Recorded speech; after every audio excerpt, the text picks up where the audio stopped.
On a tous été à un moment ou à un autre plein d'admiration pour quelqu'un faisant un squat d'une façon magnifique. Ah bon ? Comment ça, c'est pas ton cas? Bon, peut-être parce qu'il faut un minimum de raffinement pour apprécier cet art délicat. Toujours est-il que je suis quand même sûr que c'est une sorte d'obsession chez pas mal de gens qui font de la musculation.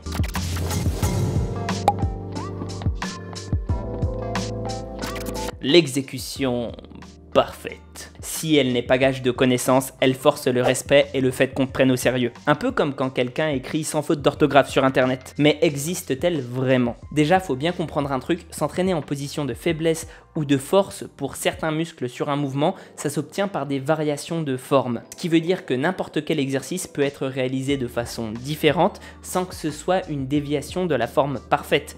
Ça veut dire quoi après tout une forme parfaite? Est-ce qu'elle fait parfaitement travailler les muscles? Quelquefois, tu as un muscle en retard qui limite tous tes mouvements. La plupart du temps, c'est un muscle du tronc.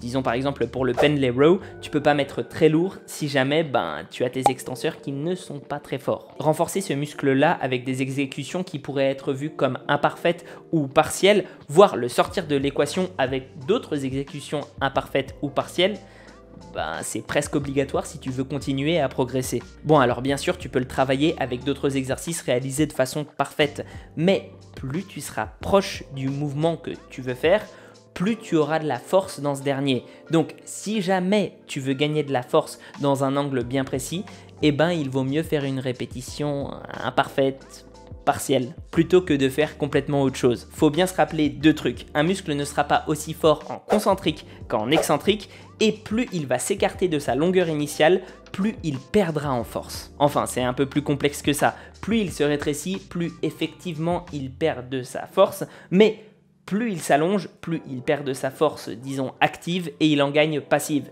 Ouais, il y a un étirement, ça fait effet élastique, il accumule de l'énergie. Mais bref, mon but c'est pas de t'embrouiller, juste de te dire que certains exercices prennent ça en compte et vont utiliser une sorte d'élan. Ça pourra être compté comme une répétition trichée, mais par exemple pour les Chinese, je sais pas trop quoi, les élévations chinoises on va dire, tu vas envoyer les haltères ou les disques au-dessus de ta tête avec un élan obtenu grâce aux hanches, et ensuite tu vas les retenir en excentrique avec justement la force de tes épaules, de tes deltoïdes médians. C'est une façon de les surcharger pendant la phase excentrique. Puis il faut aussi se dire un truc mon ami, il n'y a pas que la musculation dans la vie. Il y a différents sports qui ont différents types de demandes. On peut prendre l'exemple de l'aviron. Quand ils commencent à tirer, ils ont le dos bien rond. Ce qu'on recommande pas du tout quand on fait de la muscu. Quand on tire, il faut garder le bas du dos au minimum droit. Moi je préconisais ça sur le rameur depuis longtemps. Et puis t'as un mec de ma classe qui m'a dit « Mais va regarder les mecs de l'aviron, ils ont le dos rond ».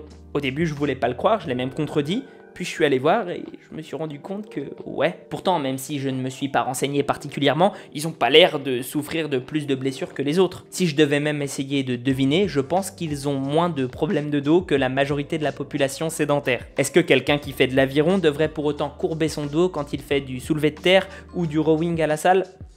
J'en suis pas persuadé.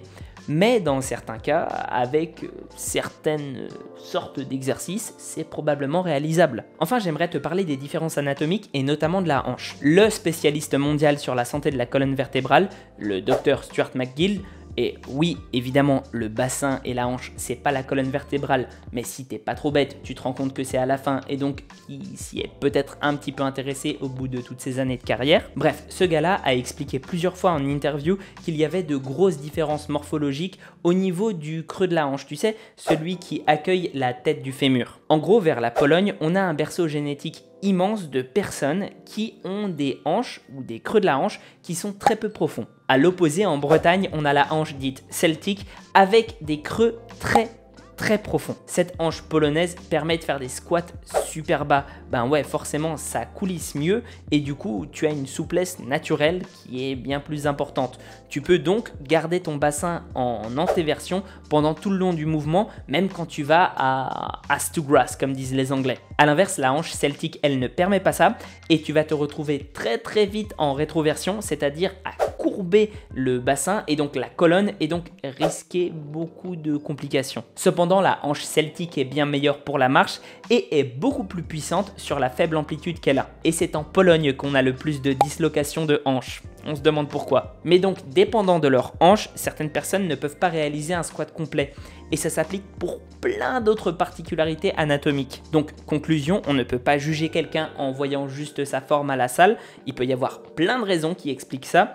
Et deuxièmement, il faut apprendre à te connaître histoire de ne pas te faire mal même en ayant une forme parfaite. Bon, en revanche, même si la forme parfaite n'existe pas, certaines choses restent complètement stupides. Par exemple, ne pas dégager l'espace sous-acromial, parce que si tu ne le fais pas, si tu ne rétractes pas tes omoplates, par exemple quand tu fais du développé couché, ben tu risques d'avoir beaucoup de problèmes. Notamment des tendons qui s'inflamment ou des muscles qui lâchent, ce que tu ne souhaites pas. Sur ce, c'était une petite vidéo à la cool. J'avais pas écrit le texte pour être plus spontané, dis-moi si ça t'a plu.